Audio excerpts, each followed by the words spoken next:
Everyone, welcome to my YouTube channel smart study with Saumya. Student, आज हम इस video में डिस्कस करेंगे कुछ वन लाइनर जो कि ईवीएस एनसीईआरटी सब्जेक्ट का होगा और क्लास 3rd to 5th की एनसीईआरटी जो कि पूछी जाती है आपकी सीटेट में, उसको हम वन लाइनर के माध्यम से कुछ कवर कर लेंगे उसका सिलेबस। ठीक है। सो न्यू स्टूडेंट, जो भी बच्चे आज नए हैं और फर्स्ट टाइम मेरे चैनल पर वीडियो देख रहे हैं, सबसे पहले अपने चैनल को सब्सक्राइब कर लें और हाँ, बेल आइकन को ज़रूर प्रेस कर दें जिससे कि सभी आगे आने वाली वीडियोस का आपको नोटिफिकेशन मिल जाए, आपको मैसेज आ जाए सबसे पहले। और सभी फ्रेंड्स को अपने शेयर भी कर दें जिससे कि उनको भी हेल्प मिल सके तैयारी करने के लिए। और अगर आपको ये वीडियो पसंद आती है तो प्लीज़ लाइक ज़रूर कीजिए। ठीक है, तो देख लेते हैं आज ईवीएस का पहला और मोस्ट इम्पॉर्टेंट टॉपिक जो कि एग्ज़ाम में पूछा जाता है और इस बार एग्ज़ाम के में पूछे गए हैं, जो भी सीटेट के जनवरी में एग्ज़ाम हो रहे हैं। तो इसमें से अब देख लेते हैं। फर्स्ट पॉइंट दिया हुआ है स्कूल जाना, कि कौन से राज्य में बच्चे कैसे स्कूल जाते हैं, किस माध्यम से स्कूल जाते हैं। ठीक है, तो फर्स्ट पॉइंट क्या है, बांस और रस्सी का पुल का उपयोग किया जाता है असम में। ठीक है, और ये क्वेश्चन बहुत बार सीटेट में पूछा गया है कि असम में बच्चे स्कूल जाने के लिए किस साधन का प्रयोग करते हैं, तो आपका आंसर होगा बांस और रस्सी का पुल। ठीक है, और ट्रॉली का उपयोग कहाँ होता है, लद्दाख में। लद्दाख जैसे आपको पता हो पहाड़ों पर बर्फीला पथरीला जो है वो स्टेट है, तो वहाँ पर बच्चे ट्रॉली आपको पता होगा, रोप वे जैसे आप वैष्णो देवी जैसे गए होंगे तो वहाँ पर होते हैं आप ट्रॉली में बैठ कर चले जाइए, जो लोग चढ़ाई नहीं कर पाते हैं, तो इसलिए और एक ट्रॉली में जो है 4 से 5 लोग आराम से बैठ जाते हैं और एनसीईआरटी में इसकी डिटेल दी हुई है। ठीक है, बट क्वेश्चन यहीं से पूछा जाता है तो मैंने इतना यहाँ पर लिया हुआ है। फिर नेक्स्ट क्या है, सीमेंट पुल का उपयोग कहाँ किया जाता है, सामान्य क्षेत्र समतल। सीमेंट पुल तो जनरल आपको पता है ओवरब्रिज जो होते हैं आसपास पाए जाते हैं, तो ये प्लेन एरिया में ही होंगे सिंपल स्कूल जाने के लिए। वल्लम, ये बहुत इंपॉर्टेंट टॉपिक है, अभी 9 जनवरी को जो पेपर हुआ है 2023 सीटेट का, उसमें पूछा हुआ है क्वेश्चन कि वल्लम जो है लकड़ी की छोटी नाव होती है और ये कहाँ पर प्रयोग की जाती है स्कूल जाने के लिए, तो केरल में। ठीक है, फिर नेक्स्ट ऊँट गाड़ी का उपयोग कहाँ किया जाता है, राजस्थान में। बैलगाड़ी का कहाँ प्रयोग किया जाता है, मैदानी इलाकों में, गाँव में। ठीक है, रास्ते पथरीले और आसमान कहाँ है, पहाड़ों पर होंगे, और वो पहाड़ों का जिक्र दिया हुआ है एनसीईआरटी में, कहाँ का, उत्तराखंड का। और एक चीज़ और दिया हुआ है कि उत्तराखंड को जो है फूलों की घाटी कहते हैं। ठीक है, ज़्यादातर पक्षियों की आंखें उनके सिर के दोनों तरफ होती हैं, ये क्वेश्चन पूछा हुआ सीटेट का। पक्षी एक ही साथ दो अलग अलग चीज़ों पर नज़र डाल देते हैं, जब ये बिल्कुल सामने देखते हैं तो इनकी दोनों आंखें एक ही चीज़ पर होती हैं। और जब और हाँ, ज़्यादातर पक्षियों के जो है आँखों की पतली घूम नहीं सकती, जैसे कि हम मनुष्यों में जो है आँखों की पतली घूम सकती है तो हम थोड़ा सा साइड में इधर उधर पे ऐसे देख सकते हैं, बट पक्षियों की पुतली जो है घूम नहीं सकती, तो इसलिए वो जो है अपनी गर्दन घुमाकर ही आसपास देख लेते हैं। अब उनका पुतली तो घूमता नहीं है तो वो अपना गर्दन ही घुमाते रहते हैं। पक्षी जब दोनों आंखें एक ही चीज़ पर केंद्रित करते हैं तो उन्हें चीज़ की दूरी का एहसास होता है, और जब अलग अलग चीज़ों पर केंद्रित करते हैं तो उन्हें देखने का दायरा बढ़ता है। ठीक है, चील, बाज और गिद्ध, ये क्वेश्चन बहुत बार ईवीएस में और सीटेट में पूछा गया है कि चील, बाज और गिद्ध 3 ऐसे पक्षी होते हैं जो हमसे 4 गुना ज़्यादा दूर देख लेते हैं। जैसे कि मनुष्य अगर 2 मीटर की दूरी देख सकता है तो ये जो है 8 मीटर की दूरी तक देख सकते हैं। ठीक, इनकी नज़र बहुत दूर तक जाती है। एक पक्षी की आंखें उसके सिर पर होती हैं और उनके सिर के दोनों तरफ छोटे छोटे छेद होते हैं, इन्हीं छेदों की मदद से सुनते हैं। आपने देखा होगा पक्षियों के कान नहीं दिखाई देते हैं, कान नहीं दिखाई देते, लेकिन वो सुनते हैं, और सुनते तो होंगे, तो इसलिए जो है उनके छोटे छोटे छेद होते हैं। ठीक है, और छिपकली के भी जो है छोटे छेद होते हैं और इन्हीं छेद को जो है उनके कान के रूप में प्रयोग किया जाता है। उनके कान नहीं दिखाई देते हैं और छोटे छोटे छेद होते हैं, बट वो सुनते हैं। ठीक है, तो यहाँ पर आपने ये देख लिया। आगे देखते हैं,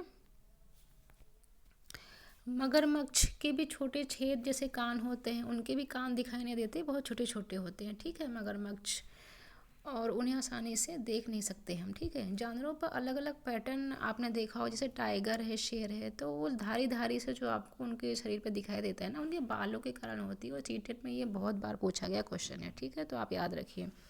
कान वाले जानवर शरीर पर बाल होते हैं और जन्म देते हैं। मतलब कि जिन जानवरों के शरीर पर बाल और कान पाए जाते हैं वे जो है जन्म देते हैं। और ये सीटेट में अभी 9 जनवरी 2023 को क्वेश्चन पूछा गया है, ठीक है। और जिनके शरीर पर जो है बाल नहीं होते और कान नहीं दिखाई देते हैं वे अंडे देते हैं, ये क्वेश्चन में पूछा गया है, ठीक है।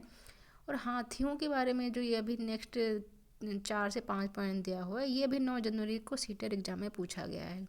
सबसे बड़ी मादा हाथी जो है झुंड की मुखिया बन जाती है, जिनमें कोई नर हाथी नहीं होता है और 14 से 15 साल की उम्र में जो है बच्चे उनके हैं वो छोड़ देते हैं झुंड को, ठीक है।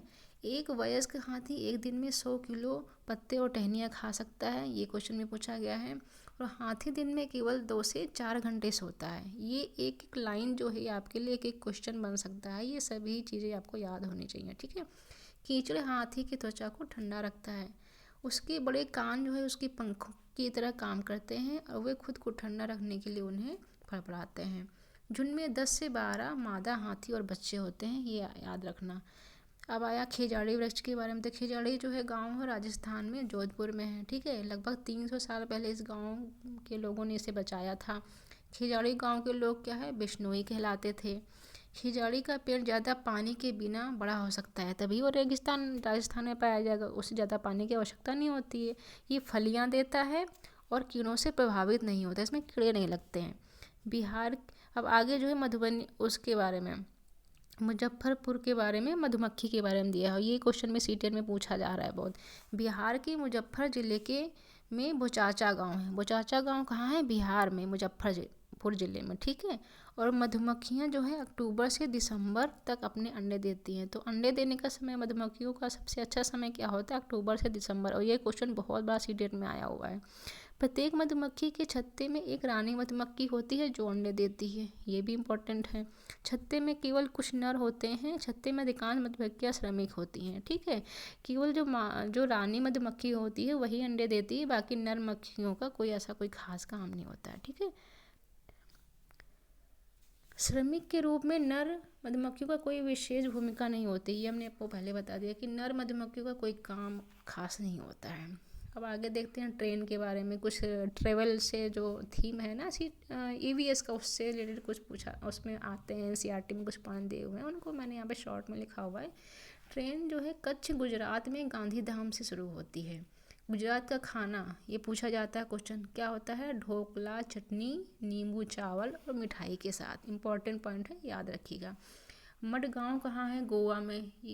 ये सब पूछे जाते हैं, जो एक एक प्लेसेस के नाम दिए हुए हैं NCERT में, एक एक चीज़ें पूछी गई हैं एग्जाम में सीटेट के। आप प्रीवियस ईयर क्वेश्चन अगर सॉल्व किए होंगे तो पता होगा आपको। गोवा से केरल तक का मार्ग में कुल 2000 पुल और 92 सुरंगें हैं, ठीक है। कोझिकोड दक्षिण भारत में केरल राज्य में मालाबार तट पर एक शहर है, इसे कालीकट के नाम से भी जाना जाता है, ठीक है। गुजरात से केरल के रास्ते में कौन कौन से राज्य पड़ते हैं, महाराष्ट्र, गोवा, कर्नाटक। उसके बाद हम केरल पहुंच जाते हैं, ठीक है। अब यहाँ पर कुछ चार्ट में दिया हुआ है भाषा और बोले जाने वाले राज्य, ये भी एक एक नंबर के क्वेश्चन बन जाते हैं यहाँ से एग्जाम में। मलयालम कहाँ बोली जाती है, केरल में। कोंकणी कहाँ बोली जाती है, कर्नाटक, महाराष्ट्र, गोवा और केरल में। मराठी महाराष्ट्र, गोवा, दमन, दीव, दादरा नगर हवेली में, ठीक है। गुजराती गुजरात में, आपको याद होगा। कन्नड़ कर्नाटक, आंध्र प्रदेश, तमिलनाडु और महाराष्ट्र में, ठीक है। तो हमने इतना देख लिया। आगे NCERT में थोड़ा सा कर्णम मल्लेश्वरी के बारे में दिया हुआ है, जो फेमस पर्सनैलिटीज़ होती हैं ना, जिनसे एक क्वेश्चन बनता है, ठीक है। कर्णम मल्लेश्वरी जो है ये एक वेट लिफ्टर हैं, मतलब कि भारोत्तोलक हैं, और ये आंध्र प्रदेश की रहने वाली हैं, ठीक है। इनका स्टेट का नाम आपको याद रखना है, आंध्र प्रदेश। और इनके पापा पुलिस में हवलदार हैं। जब ये 12 साल की थी तभी से वजन उठाने का अभ्यास करने लगी। अब वे एक बार में 130 ये जो है नंबर दिया हुआ है, ये आपको याद रखना है कि 130 किलो तक वजन उठा लेती हैं। वर्तमान में भारत के बाहर इन्होंने 29 मेडल जीते हैं। उनकी 4 बहनें भी हैं जो कि ये काम करती हैं, ठीक है। यहाँ पर देख लेते हैं, फेरी जो है केरल में उपयोग की जाने वाली एक प्रकार की नाव होती है। तो ये क्वेश्चन में पूछा हुआ है कि फेरी नाव कहाँ यूज होती है, केरल में यूज होती है। विवरण, आप ट्रेन के टिकट पर आपको क्या क्या डिटेल दी हुई होती है ये दिया हुआ है यहाँ पर। ट्रेन नंबर मिल जाएगा, यात्रा की शुरुआत की तारीख, बर्थ और कोच संख्या, किराया और दूरी। तो ये जो ट्रेन का टिकट है जो आपको स्टेशन से मिलता है, इसमें कहीं पैसेंजर का नाम नहीं होता है, ठीक है। और इससे रिलेटेड एक क्वेश्चन पूछा भी गया था सीटेट में कि टिकट में सभी डिटेल तो होती है लेकिन पैसेंजर का नाम होता है या नहीं होता है। तो जो स्टेशन से मिलता है आपको उसमें नहीं होता है, बट जब ऑनलाइन बुकिंग करते हैं तो उसमें पैसेंजर का नाम भी होता है, ठीक है। फिर देख लेते हैं फूलों की घाटियाँ उत्तराखंड की पहाड़ियों में पाई जाती हैं। गेंदा, जेनिया आदि फूलों का उपयोग कपड़ों को रंगने के लिए किया जाता है। गेंदा और जेनिया उत्तर प्रदेश में कन्नौज जिला इत्र के लिए प्रसिद्ध है, ठीक है। फिर मधुबनी पेंटिंग से इस बार 9 जनवरी 2023 को सीटेट एग्जाम में पूछा गया है और सभी एग्जामों में पीछे भी पूछा जाता रहा है। तो देख लेते हैं चित्र में डिजाइन ये जो बनी हुई है आप देख रहे हैं यहाँ पर, इसको मधुबनी पेंटिंग कहते हैं, ठीक है। चित्र में डिजाइन को मधुबनी कहा जाता है। यह एक लोक कला का एक बहुत पुराना रूप है। बिहार में एक जिला है, ठीक है, जिसे मधुबनी कहा जाता है, उसी के नाम पर इस पेंटिंग का नाम पड़ा। ये चावल के पाउडर के पेस्ट से पेंटिंग बनाई जाती है जिसमें रंग मिलाया जाता है। इसे बनाने के लिए नील, हल्दी, फूलों और पेड़ों के रंग, ये जो नेचुरल चीज़ें होती हैं ये सब उपयोग किया जाता है, ठीक है। ये बहुत ही नेचुरल कलर से बना होता है। चित्रों में क्या क्या होते हैं, चित्रों में होते हैं इंसानों, जानवरों, पेड़ों, फूलों, पक्षियों, मछलियों और कई अन्य जानवरों को दिखाया गया है। यहाँ पर ये बनाया जाता है, इन चित्र में पाए जाते हैं ये सब, ठीक है। उसके बाद अब आगे देख लेते हैं। बेलवनिका गांव कर्नाटक में है। गिरजू भाई बधेका गुजरात में रहते थे। उन्होंने बच्चों के लिए कई कहानियाँ लिखी। एक भारतीय रोबिन अपने अंडे सड़क के किनारे पत्थरों के बीच देता है। ये पक्षियों से रिलेटेड क्वेश्चन आता है सीटेट में। कोयल कौवे के घोंसले में अंडा देती है, वो अपना जो है घोंसला कभी नहीं बनाती है। पक्षी अपने अंडे देने के लिए ही घोंसले का उपयोग करते हैं, ठीक है। तो इतना हो गया। आगे देखते हैं। चूजे बड़े होने के बाद पक्षी अपना घोंसला छोड़ देते हैं। नलमदा आंध्र प्रदेश में है। हिलीकुंडी कर्नाटक में है। हिलीकुंडी में बच्चों की पंचायत को भीमसंग कहा जाता है। ये सब पूछे जाते हैं, एक एक लाइन जो हुआ है एक एक क्वेश्चन बन जाते हैं, ठीक है। तो आपको बहुत ध्यान से पढ़ना है। बरगद के पेड़ों के बारे में लिखा हुआ है। जो लटकती हुई शाखाओं की तरह दिखता है वो वास्तव में इस पेड़ की जड़ें होती हैं।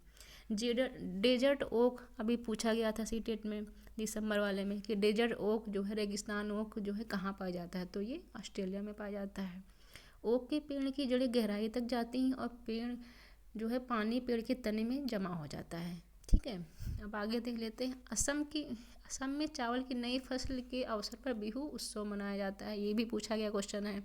माघ बिहू 14 से 15 जनवरी को और असमिया कैलेंडर के 10वें महीने के पहले और दूसरे माघ में मनाया जाता है। बिहू के अवसर पर बांस से भेला घर बनाया जाता है असम में, ठीक है। अब आगे नेक्स्ट पॉइंट। मुक्तापुर गांव आंध्र प्रदेश तेलंगाना राज्य के पोचमपल्ली जिले में है, ये भी पूछा गया क्वेश्चन है। पोचमपल्ली जिले में पारंपरिक व्यवसाय है कालीन बुनाई, खिलौना बनाना और इत्र, ठीक है। ये सब पूछा गया है। ये चीज़ें उस जगह के नाम से प्रसिद्ध हो गई हैं जहाँ उन्हें बनाया जाता है, जैसे कुल्लू शॉल, मधुबनी पेंटिंग, असम का रेशम, कश्मीरी कढ़ाई, ये सब जो है क्वेश्चन बनते हैं सीटेट में। अबू धाबी कहाँ है? UAE मतलब कि संयुक्त अरब अमीरात में। अबू धाबी की मुद्रा ये पूछी गई है एग्जाम में, क्या? दिरहम। चित्तप्पन का किसे बोलते हैं मलयालम में? पिता का छोटा भाई। कुंजम्मा किसे बोलते हैं मलयालम में? पिता के छोटे भाई की पत्नी को। ये सब भी जो है पूछे गए हैं सीटेट में, ठीक है। केरल में कई फलों के पेड़ मिलते हैं जैसे कि नारियल, केला, कटहल, पपीता, सुपारी, ये सब चीज़ें भी इम्पोर्टेंट हैं। रेगिस्तान में उगने वाला एकमात्र पेड़ खजूर है। रेगिस्तान में जो है केवल खजूर का पेड़ उगता है। केरल में विभिन्न मसाले मिलते हैं जैसे कि तेज पत्ता, इलायची, काली मिर्च, ठीक है। गरम मसाला, छोटी और बड़ी इलायची, लौंग, जीरा, दालचीनी, काली मिर्च, सौंठ आदि ये सब जो है मिलता है केरल में, ठीक है। तो स्टूडेंट आज की वीडियो में हम बस इतना ही रखते हैं। बाकी EVS का जो थोड़ा और पार्ट बचा हुआ है NCERT का वो हम नेक्स्ट वीडियो में देख लेंगे। सो स्टूडेंट अगर आपको वीडियो ये पसंद आई और आपके लिए हेल्पफुल है तो प्लीज़ लाइक कीजिए। अभी तक सब्सक्राइब नहीं किया चैनल को तो सब्सक्राइब कर लीजिए, ठीक है। मिलते हैं नेक्स्ट वीडियो में, तब तक के लिए थैंक्स फॉर वॉचिंग।